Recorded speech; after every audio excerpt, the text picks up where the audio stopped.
Thank you everyone for joining us today. I'm sure some of you have already been on some of these already, but I'll just give you a little bit of an introduction. So these change chats are a part of a series where we're looking to understand really how people have made change happen so fast as a result of the COVID crisis. My doorbell's ringing. I'll just leave it. So the format of today is just a really informal session. We do mute people on entry just so that we don't have background noise like doorbells. And we will be taking questions through the chat function. And so do feel free to contribute, to put stuff in the chat function so that we can have a chat. There isn't a specific kind of agenda as such for today. We are recording the session, but it will only be the audio that we put online just for people that have missed it. So don't worry, nobody will see your faces. So in terms of what we're trying to achieve, really, I'm on a bit of a mission. So I've worked in change management and project management for a number of years.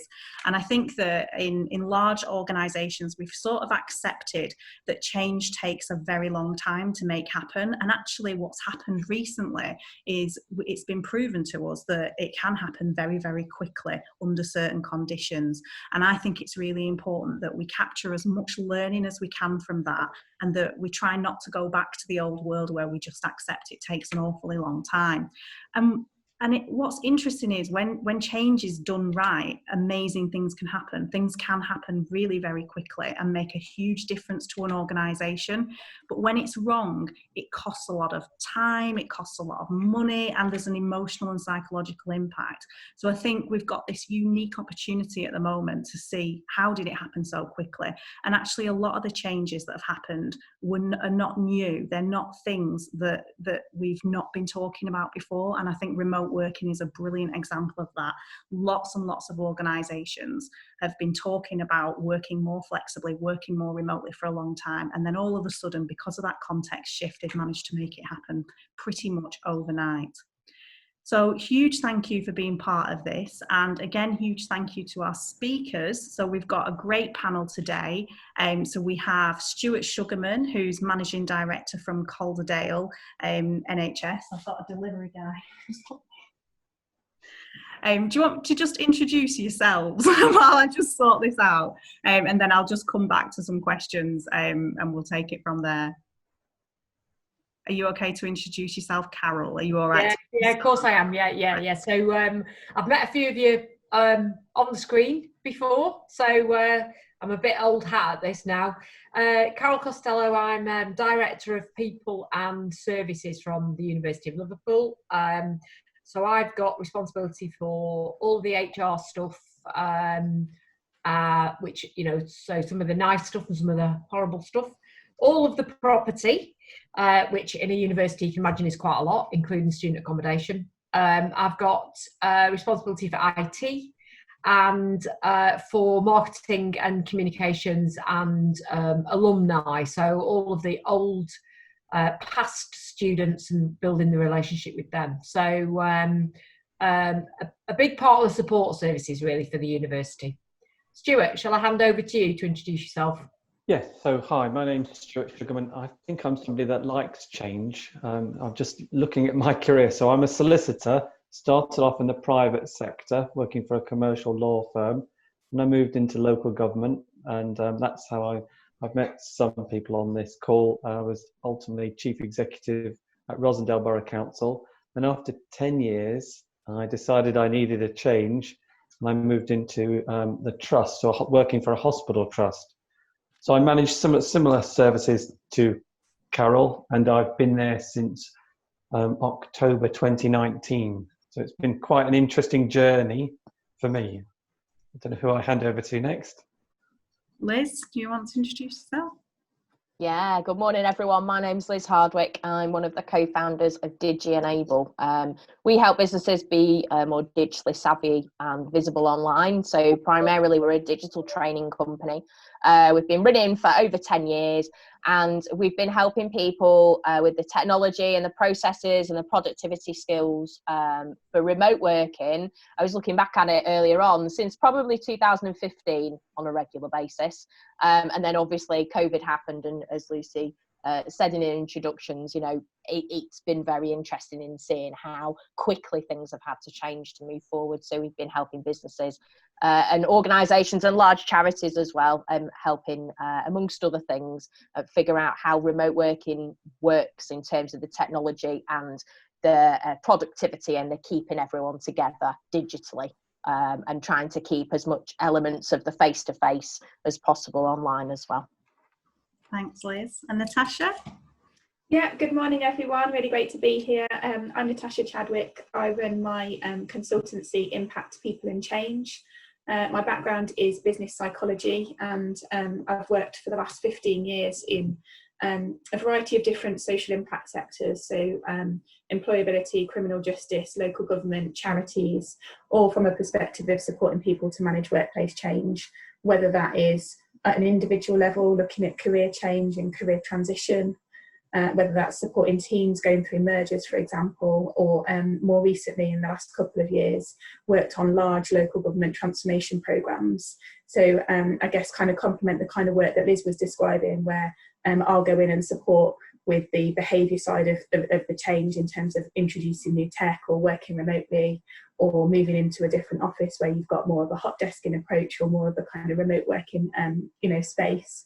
So yeah, I work now for myself as an independent consultant with still those kind of organisations, and just really great to be here and looking forward to the conversation. Thank you. So we'll just start with a big open question, and if it's okay with you, Carol, I'll come to you first. So do you want to tell us a little bit about how your organisation has managed to make that transition to remote working so quickly, and also what kind of impact do you think it's had on your organisation as a result? Yeah, okay, thanks. So, we made the transition quickly because, well, we had to. The bottom line is we've got a contractual requirement in order to deliver education to our students. If you think about the significant level of fee that they pay, it's essential that we deliver that. We couldn't just shut up shop and say thanks very much, guys, but we're off. So that obviously was the major driver for us, and we wanted our academics to be in a position where they could continue to provide the level of education that enabled all of our students to graduate whatever year they were in. And if you think also about the work that we do, is we train dentists, doctors, vets. We needed all of those medics actually to be able to be out there doing what they did best. So before the call, I was talking to colleagues about graduating our medics online so that they could go straight out into work. Probably the best experience of a career known to man really is get thrown in at the deep end. And I think the other way in which we were able to make the transition so quickly is because, it's not fortunate, obviously, for us to be in this position, but we were fortunate enough to see it coming down the track because other countries had it before us. I have a university in China. We have a partnership in China. Of course, they were the first hit. So that really gave us the foresight to kick into play what we would class as our emergency planning remit, and thought, well, China, parts of China went into lockdown straight away. What would we do if we had to go into lockdown? And that enabled us to think through with appropriate colleagues, how are we going to deliver this? What are we going to do? What's our way of being? And have the opportunity to talk to academic colleagues, our administration teams, and say, right, guys, if we're going to shut down, because we expect we will have to, what are you going to need in order for us to be able to do this? I think Liz was talking about how to enable organisations to become digitally savvy. Well, I have to say, we've had Teams and Zoom and Skype for I don't know how long, with the it's all too hard, it's all too difficult. Well, overnight we had to do it, and the way we did that was to say, right, here's how you do it. Go online, have a look at some of the training programs that we deliver. We'll take you through step by step. Here's the contact centre number. Give us a shout if you get stuck. We'll help you. We'll access your screen. We'll come in and we'll show you what to do. And overnight, we made that initial step forward. And really, what we said to people was, look, don't be afraid to fail. It isn't, just be honest. And particularly if you're talking to your students, say, if it goes pear-shaped, guys, I'll get back to you. Don't worry about it. And be ready to be prepared to take some risks. So I think that's probably the way in which we made the transition as painless as we possibly could. So I'll stop there and I'll hand over to somebody else to pick up the baton. Thanks, Carol. Stuart, do you want to tell us a little bit about what's happened in your organisation and what impact it's had? Yeah, of course. So I work in a hospital. We've got 2 hospital sites and various other buildings, and clearly hospitals must remain open. There was no opportunity or prospect of them closing, and the pandemic has saw a sort of significant increase in our workloads.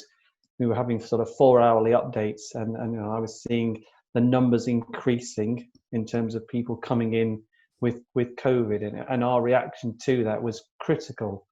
We had to immediately work differently. The importance of PPE, which was something that we were, with the stocks just simply weren't there within the hospital trust, within the system. Equipment, with the need for particular ventilators and the like, again, they were not there in the system. And in terms of staff and digital ways of working, that's been a huge amount of change. I suppose I can't take credit for seeing into the future, but when I joined in October, I thank my lucky stars because I decided to introduce Teams for all staff, and I've begun training sessions for all the staff and teams. And I think the last official one that we had was in January, and then we started to arrange all of our meetings on Teams, making sure that we had laptops. People that were on desktops were sort of given laptops. So when the pandemic struck, in a sense, we were in a really fortunate position because we'd started using Teams, so we could transition really quickly working from home. We've got 6,000 staff within our organisation, and on any given day, 1,000, sort of nearly 2,000 people could be working from home. It's been really quite interesting seeing and speaking to different staff and how it affects them. So porters, for example, can't work from home. The cleaning staff can't work from home.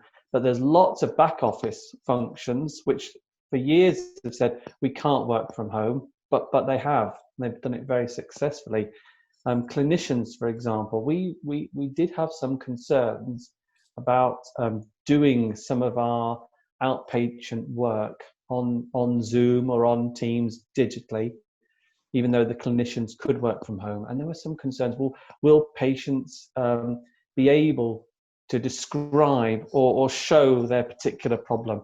And that hasn't been an issue, interestingly. I've noticed a number of things, though, as a consequence of our use of Teams. So we tend to find the meetings are quicker, which is fantastic, more to the point. We've noticed, and obviously we're recording them. Interestingly, attendance is better at meetings, which we have now. Travel is significantly reduced, which is good. We've got 2 hospital sites, hundreds of other smaller buildings. So our mileage claims and carbon emissions is improved. We're reducing that. But there have been some downsides as I speak to staff in terms of they feel not as well connected. Some people really do miss their colleagues. Some people, and there's quite an interesting split. There are people that have benefited from this, and there are people that are finding it quite a struggle. At the moment, what we're working on, as an example, is our sort of business better than usual. So we're trying to capture the changes, both good and bad, and say, well, when we do go back to normal. We're not going to go back to normal. We're going to go back to better than normal. So as an example, I give you an example. So we've got, say, I think 60,000 pieces of medical equipment across the trust.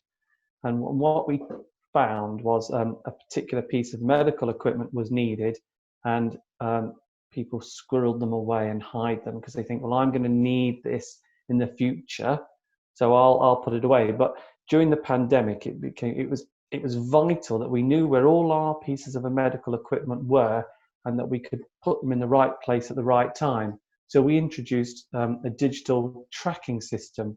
So during this process, we've put effectively tagging systems as you would on clothes in a shop, and now we can live stream and find where our particular pieces of medical equipment are.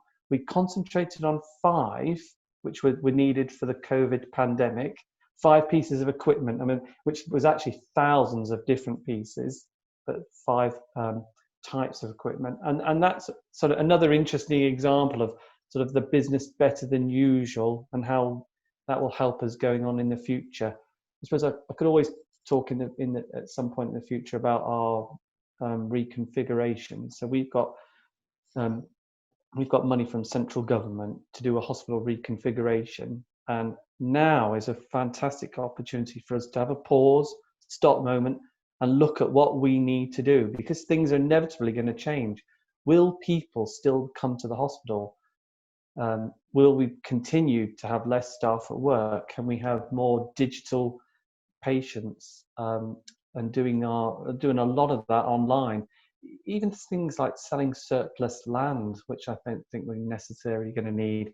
We could reduce our cleaning bill. There's a lot of opportunities which we're starting to explore, and I'll sort of pass on. Thank you, Stuart. Liz, do you want to tell us a little bit about the organisations you've been working with? How have they managed to make it happen, and what you think the impact is? Yeah, sure. My digital training company, we've been working remotely for probably about 8 or 9 years. So for us, we are continuously trialing and testing different ways of working. And where Stuart said, having some downtime after this, that's where we'll be coming from and reflecting how it worked with us being 100% working from home all the time. Because I think also there's an element of working from home versus working remotely. Where Natasha was saying in terms of behavioural change, because we've got so much other external stuff going on at the moment that's not just necessarily the remote working.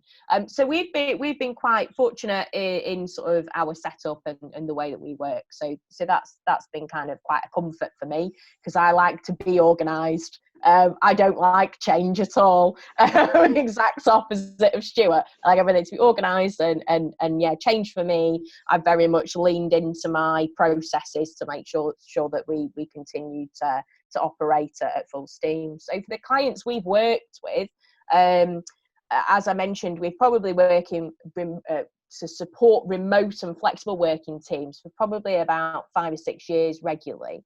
And they've been the businesses that, like Stuart, have been implementing things slowly, and the change has been, sort of agreed, reviewed, and processed. So there's been quite an organic but structured process for people to decide what works with remote working and flexible working, and also home working as well. And I do think they are different scenarios within the remote working structures.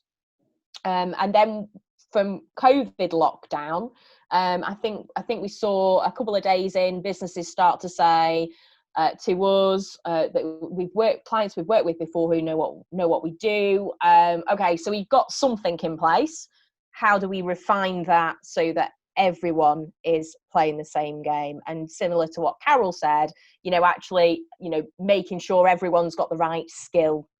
And I think that's a real kind of heart-burning thing for us. We've always done digital inclusion training. That's been something we've been passionate about for a very long time, and remote working doesn't cover everyone. And I think there is, in some large organisations, the assumption that people do know how to use all these tools, or that they're just been left to find out. So for us, obviously, we're working with very forward-thinking, positive organisations that come to us because they want to give their staff training.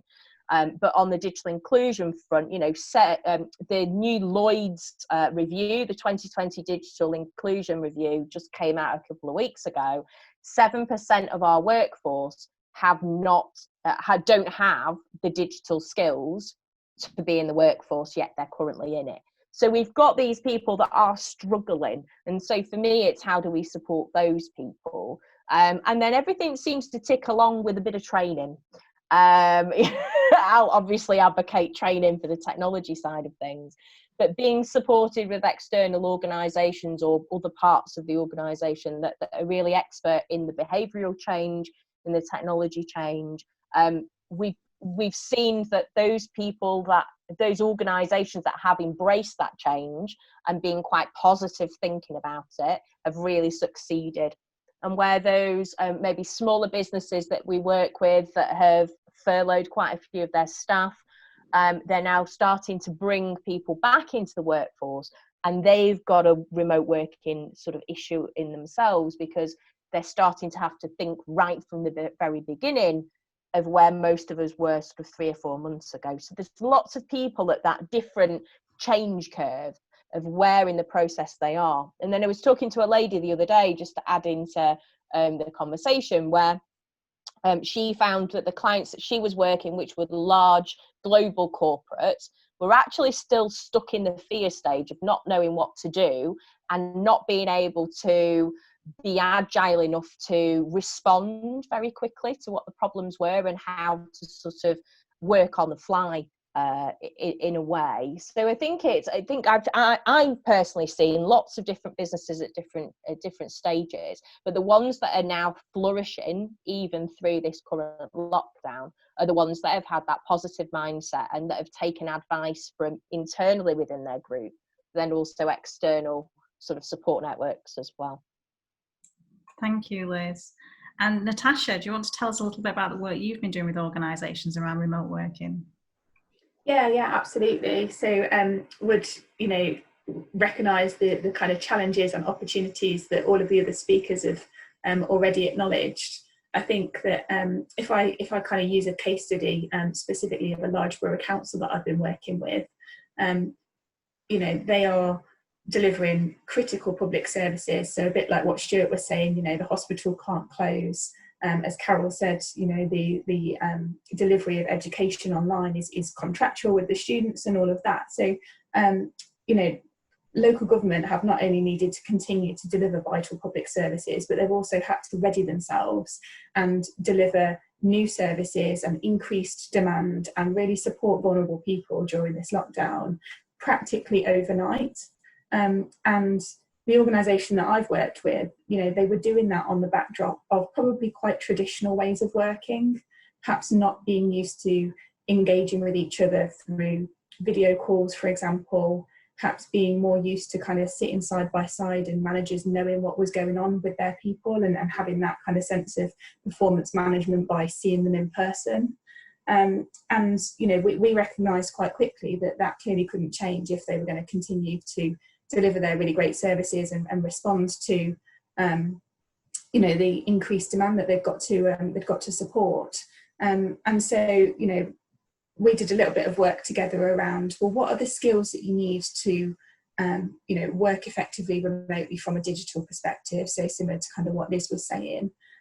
What is all of those different considerations when you're working from home, which are very much different to that whole sense of working in an agile way or working in a flexible way, where you might be in the morning out at a meeting somewhere, in the afternoon back in the office, maybe going and logging on at home kind of later on in the day.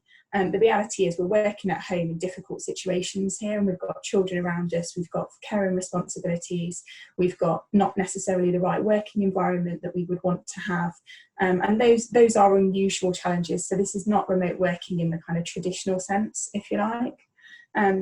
But, we did some work anyway around kind of those core principles of work-life balance, of boundaries, of communicating your ways of working with other people, of looking at, how do you support other people with their challenges whilst also recognising that you've got your own. And also, that sense of actually, as you go through change, we all know there's a variety of different emotions. And we're not just dealing with this change to remote working, we're dealing with this change to lockdown and not seeing our family, to not being able to go out of the house, to, all sorts that we're dealing with, as well as then, for many people, the actual grief of losing, losing family members, losing loved ones, losing colleagues. So we felt that there was a real need to kind of support that emotional and psychological side of this change as well. And the real delight, I suppose, for me from this particular project was that recognition that in order to support the entire workforce, those middle managers were critical, and actually, where we targeted our support was around, how do you as a manager work effectively remotely? How do you navigate this change yourself before you then start to be thinking about how you support and manage and navigate all of that with your teams as well? And so I think actually, the way in which that organisation has kind of transitioned so quickly has been in part because they had to. They were delivering public service, they had no choice. It was, how do we deliver this, because we've got vulnerable people that we need to support. I think a lot of it is driven by purpose and that real desire to deliver fantastic public service and to rally together in a crisis. I see that a lot across a number of the organisations that I work with, but particularly with this one, it was a lot driven by purpose. And I think it's also around sort of breaking down some of that fear of digital transformation. It's a crazy kind of term, if you like, that can be quite scary for people in an organisation where every aspect of the organisation is changing. And to say that this organisation was actually also going through a digital transformation as lockdown hit. So they were just about to get new kit, they were just about to get new systems, so much change already happening. On top of, in parts of the organisation, restructures happening, and then COVID comes along and they've had to continue to deliver the way that they, deliver their services in a very different way. And I think tackling some of that fear and doing that through, for example, sessions like this, or blogs or guidelines or videos on this is how to use Microsoft Teams at the most basic of levels. Here's how to mute your microphone, here's how to add a comment in the chat, and then kind of layering that up. Even across the sort of sessions that I delivered with that group of managers, we were seeing people interacting and participating in polls and joining breakout chats that they would just never have normally thought about doing, let alone have the skills to do.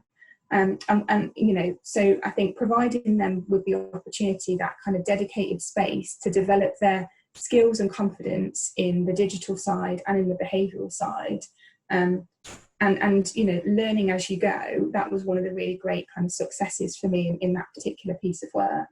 And we did a bit of simple evaluation kind of before and afterwards, and heard back from managers increased in confidence in relation to managing people remotely, better setup of things like team structures, so having more regular check-ins with their teams. I think some managers feeling like actually they were more connected with their teams having worked remotely or worked from home than they had been previously. So I think there's still a long way to go for many organisations, and it's recognising that it's not just been about surviving, it's now about how do we make this a standard way of working, and how do we really make the most of all of those different aspects of remote working, and how do we move forward, not just in terms of remote working being where you work, but actually what's your model of resourcing that the organisation might want to think about. But particularly that organisation, I thought that would be a good case study for me to just share around, seeing the value of investing in managers, seeing the importance of, going right back to basics in some situations, but just making sure that, those step changes happen. And really across a couple of weeks, we were in a position where we've got a really strong, talking sort of 80 odd managers, really strong group of change champions there who were able to drive that culture of remote working forward with their teams. I think I have recognised some of the challenges that, Stuart mentioned around perhaps people not feeling as connected with each other. So on a completely different project, I've been working with a university team, local university team, who don't do delivery in terms of education, but they work with local businesses and they need to kind of generate revenue and that kind of thing. And they've just ended up being absolutely wiped out with a variety of different meetings, and it's all been work focused, and they've lost that kitchen conversation or the water cooler corridor conversation. And they hit a bit of a point probably 3 or 4 weeks into lockdown where the excitement had gone, and actually it was starting to get really tiring being on back-to-back Zoom calls for 8 hours a day, and they weren't getting that interaction. That was leading to some tension in the team. So as I said, I think there's still a way to go for many organisations, but lots of learning about different ways in which, organisations of a variety of different sizes, I would say, can mobilise really quickly and can actually just sort of tackle some of those perception challenges around change that often get in our way. So let me stop talking, because otherwise I could just gobble up the rest of the time with stories. But I hope that's helpful, Lucy. Thank you very much. I did want to just pick up on the whole connection theme, because I did relate to that, Stuart, when you said that some of your staff are quite comfortable and some staff are feeling that lack of connection. And I'd be really interested to hear from all the panel members. I guess we've had that crisis mode of we must react to this, we must do this. But I think a lot of organisations will be fundamentally rethinking how they work going forward, even as the risk of COVID reduces. And a couple of you have mentioned, in your organisations, you're looking at different ways of working longer term. How do you think that you will maintain that balance really between having that remote working, that flexibility, freeing up your office space, and all the very good reasons why remote working is great for both the organisation and the individuals, but also keep that connection between your staff? Have you guys given any thought about that yet, Stuart, as soon as you've started talking about it? Well, we have had a few sessions as the management team. Interestingly, I would agree in terms of some of my managers, and I think myself as well, Zoom and Teams have allowed me to connect, because we're having a daily meeting with managers. And it's something that if I'd have suggested that previously, we were all spread all over the Huddersfield and Calderdown, and it wouldn't have been practical. Now we can have a quick 30-minute catch up, and that's working really well. So the connection side of stuff. But we have talked about how can we stop the back-to-back meetings. So we're sort of consciously trying to build in 15, 20, 30-minute gap between meetings and reduce that. And in terms of our business better than usual, how can we look at how we organise our way? Just before COVID, we all agreed collectively we were going to have 1 day a week where we wouldn't send emails. And we were going to, so I had like an email-free Thursday, and what we were going to do instead was phone or walk and speak to each other. I've got to say that has proved quite tricky during this particular process. But inevitably, we are looking at ways of how to work differently, reduce the number of meetings that we have. Can we combine things, change the way we work, so we're not, because right at the beginning of this, people were saying they had like sore ears, or their eyes were sore because they were on Zoom or Teams literally all day. So we're working through ways of how to reduce that. Be interested. We're going to touch base again next week with my management team, and it'll be interesting to find out how they feel and whether that's worked for them. For me, as an example, as soon as this finishes, I've got another meeting, so I think I've failed that test, I'm afraid. Thank you, Stuart. Liz, do your clients talk about a lack of connection, and what advice do you give in that case? Definitely. There's a good few things that when we're sort of supporting people to think about remote working, it's absolutely getting the informal as well as the formal in. It's great, Stuart was just mentioning about everyone sort of getting, there is like Zoom fatigue, it's a thing now.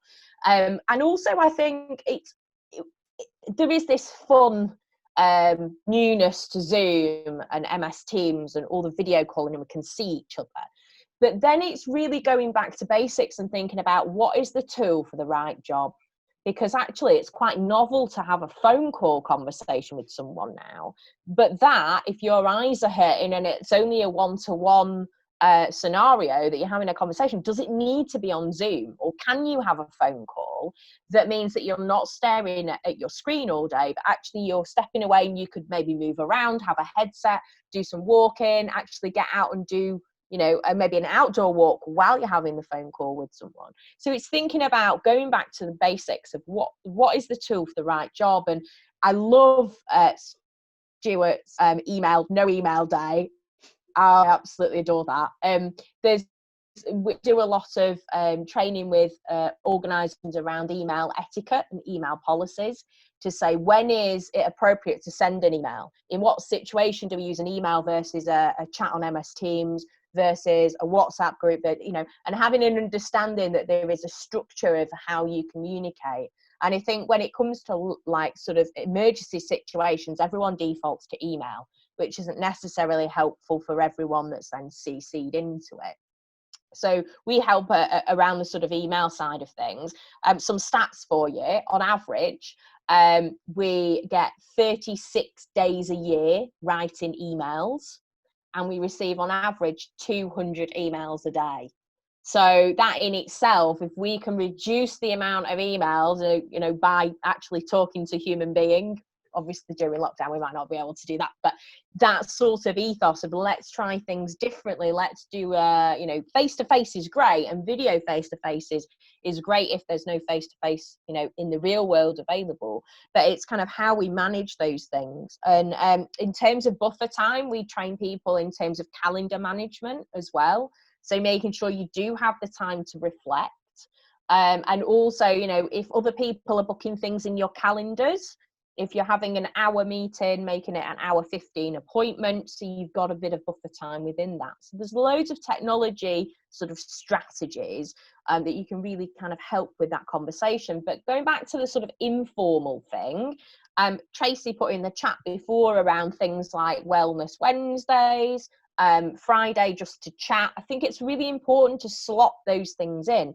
because it won't naturally, you won't bump into someone while you're making a brew. So you do have to slot those informal things in as well. And I know when we've done work with Trim and Change, you guys do like a Friday coffee thing as well. I've since suggested that to other clients and they've taken that as a good example. It's having those conversations that are away from the work scenario, thinking about sharing fun stuff that you're doing at the weekend, or one thing you've learned from this week that isn't necessarily work related, and trying to also keep it positive, because I have worked with some organisations where they have started to do the informal, and that sort of flipped its side, where actually it becomes a bit of a talking shop and it's quite negative, and people are, sort of feeling like it is, maybe a sort of a support network, which, in itself, maybe that is a sign that you need to offer some sort of consultation services or support services if people aren't necessarily dealing very well, sort of mindfulness wise or mental health wise. So also with another hat on, I'm a Mental Health England first aid trainer worker. So, it's kind of, how do we make sure that people's mental health is okay without saying it in a public forum and going, are you all right? So having little one-to-ones, there's great technology out there that now actually automates a lot of this for you, in terms of pairing people up who might not normally talk to each other. So there's a platform similar to MS Teams called Slack. I don't know if any of you have heard of it before. Yeah, loads of you nodding. Within that, there's applications that you can install inside your Slack team channels. One's called Donut, for example, where it will pair up people just for a coffee, and it could just be you set it for 15 minutes and you get paired up with someone you wouldn't necessarily talk to normally. Maybe they're in a different department, a different team, a different building. So, actually kind of just having nice informal chats with other people that you might bump into in a lift maybe sometimes. So it's really thinking about structuring in those informal things, which kind of feels like a bit of a contradiction there. But, because we're not going to bump into each other in our own homes, because we're in different homes, you need to kind of add that informalness back into there. And yes, it generally does have to be structured to make that happen. Thank you, Liz. I've just seen a comment in the group from Ben saying that they are doing a staff survey to understand individual people's preferences on working from home, in the office, or a mixture of both. And I think that's really important, because I do think it's quite individual. And although there is that risk of a lack of connection, in some ways it's easy. I've had quite a few people say to me that they feel more connected because they're seeing people in a situation that is not necessarily, you know, with the mask of professionalism. We're seeing people in their homes. I'm sure you've all seen my kitten's tail wandering across the screen, despite the fact I put her in the lounge before this call. She's broken free. So I think in some ways that we're losing some of the false professionalism where we have to be, you know, look a certain way. I think that's quite a nice thing. I am interested to know, so in the past when I've worked with organisations prior to COVID, people have had the opinion, certainly managers, of, well, if people are working from home, how will I know what they're doing? And there is a sort of culture of presenteeism in a lot of organisations. Now, my view is, if the only way you know what somebody's doing if they're sat next to you, then that's not really the best management. But I'm interested to know, Carol, you've had to make massive changes. How have your managers found that? Because it is a very different way of managing people. I similar experiences, actually. I think managers, we have those managers who are very comfortable about setting objectives and letting people deliver on them, you know, being very clear in sort of one-to-ones around when things are expected, and that ultimately that relationship is such that if somebody's got a problem with it, they can raise it. And then we've got the others who and I have to say, some senior people who would say, oh, you know, I don't like the fact that they're working at home on a Friday because I'm not sure what they're doing. You know, they just have an extended weekend. And I think for us, it's a similar thing. I think Natasha was talking about working with managers, getting them comfortable with it. And so our environment has been such where we've done a lot of conversations with our managers around how they might feel more comfortable with that. And that is about just setting the expectations, what's needed to be delivered, what's really crucial and what's not. So giving people the space to be able to say, actually, to question, do I really need to do that? Is that really important? What is important? So focusing down on those things that are important, and then saying, and this is when we need to have it by, and feeling comfortable about being able to just check in on where things are. And I think, you know, Tracy's talked about quite a lot of different types of activities that managers can do with their staff to make this feel a bit more, change the relationship. So we talked about the fact that people have got their kids at home and they're having to teach their kids, and therefore it's a bit of an issue around, when do I get things done? And, you know, just giving the messages, which is, look, we know it's difficult, we know it's hard. Do what you can. Let's talk about what you can do as opposed to what you can't do. We know you've got your kids at home. We know this is a bit more of a challenge. So let's focus on those things that are really, really important. And also focus on your well-being. So myself and other colleagues off the senior leadership team have done video blogs, a few minutes of us looking like a right mess when we've just finished gone for a walk, or with or me particularly in a run. So, you know, wet and horrible, and just filming ourselves saying, look guys, we've just finished our run. You know, it's 3:00 on Wednesday afternoon. We've done it now because we've not got meetings. It's okay not to be, if you've got some time to do things, then to go and get some well-being time, to take the dog out. And I've got used to doing things like I put an out of office on. You know, colleagues have just taken the dogs for a walk, the sun's out, I'm going to get out because I've got half an hour, and I'll pick up my emails when I'm back, and making it okay for people to do that, as opposed to thinking they need to be sat in front of this screen for 7-8 hours a day. So I think it's being more human and encouraging our managers to be human and show that it's okay to do things at different times instead of thinking you've got to be at your desk 9 to 5. So, one example. Thank you, Carol. And I think one of my wishes of outcomes of all this is that we somehow make work about actual outcomes rather than hours. You know, every organisation, and sadly, that's even the way, you know, when I've been working out people's furlough and so on, and everything is about number of hours. And I just think it's such an old-fashioned, and the equivalent of presenteeism is exactly what you say, Carol, that you have to be sat in front of your computer 7 hours a day. It doesn't matter what you're doing. So that's definitely a big wish for me to come out of this situation. Natasha, do you have any reflections to share with us? Because it sounds like you did lots of work with managers around how you affected that culture and changed that way of thinking. Yeah, thank you. I think the thing that's just in my mind to add really onto what the other speakers have said is the importance now, even more so than before, of managers really understanding how to engage with their people.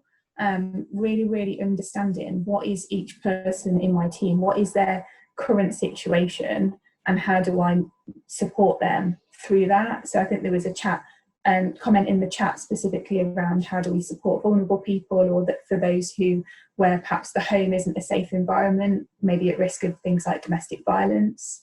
And Liz talked earlier about supporting organisations and people back from furlough, and actually they're kind of 3-4 months behind most organisations now if others have been working. So I'm working with a charity as well at the moment to bring a large number of their staff back from furlough, and we're starting to really think about, well, what's the impact of this change as a manager, thinking about the impact of change on my people, or as, you know, a senior leader, the impact across the organisation. So who has got a mental health issue already? Who has got a physical health issue and is going to be worried about not just coming back to work full stop, but being potentially asked to go back into a face-to-face environment, depending on what they're doing? Who is, you know, genuinely just concerned because they've not worked for 12 weeks and actually being out of a routine is really difficult for them. Who was, you know, new to the organisation, who is joining the organisation and this is their kind of early start in you know, working with a team that actually they can't mobilise in the same way as they were before. So I think for me the sort of common theme through all of that is around engagement and really understanding who is it that I'm working with. What support do they need? How is this change, whether it's to remote working or back from furlough or learning new digital skills, whatever they might be? How are they affecting me as an individual, and how are they affecting the people around me? And how do I support them with that? And I think that's, you know, that's a kind of really key first step in understanding where everyone's at. And I think then the next step is around, well, what are those skills and the competencies that managers are going to need to demonstrate so that they can actually have that culture of openness and management by outcomes, and that it's okay to make a mistake, and what conversations need to be had in teams where actually we're learning from mistakes, we're not berating people if something's gone wrong. And particularly in the organisations I work with, where a mistake can be catastrophic, just like I imagine it would be in, you know, in Stuart's environment. You know, delivering public service means that actually if something goes wrong, failure could mean catastrophic impacts on vulnerable people. And so, you know, that sort of command and control culture is one that's potentially been felt as necessary for quite a while, but we absolutely have to move away from that. And as you say, Lucy, that desire to move into more of an outcome management approach is important. But I think to do that, managers need to be able to effectively engage with people. They need to be able to be really clear about what it is that everyone's expected to do. And there needs to be that culture of actually being, it's okay to ask questions. It's okay to say, I've done something wrong.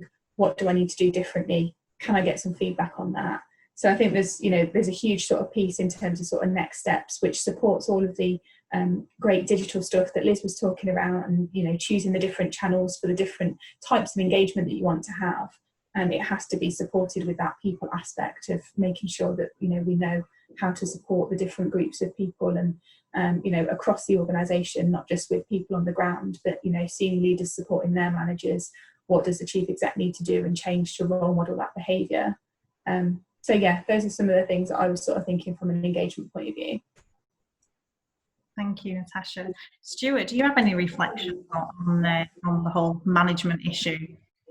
Yeah, I mean, certainly from sort of what other speakers have said, I mean, and discussing with staff, there are staff that I speak to that talk about guilt, the working from home guilt, and we've sort of given thought to how we can try to address that, and we've tried to talk about, you know, being flexible in the hours that you work the hours that suit you. It doesn't. I understand sort of that, you know, people traditionally it was like, you know, 8 to 4 or 9 to 5, and it's being seen to be in the office and working. But we're trying to encourage staff and our managers to think differently. And so part of that is getting the senior managers to work from home and to be seen to be working from home and being different. In terms of engagement, we've done a number of different things. So we have a daily bulletin, which we email out to all staff to let them know what's going on in the hospital. A lot of it is celebrating success, things that have done really well.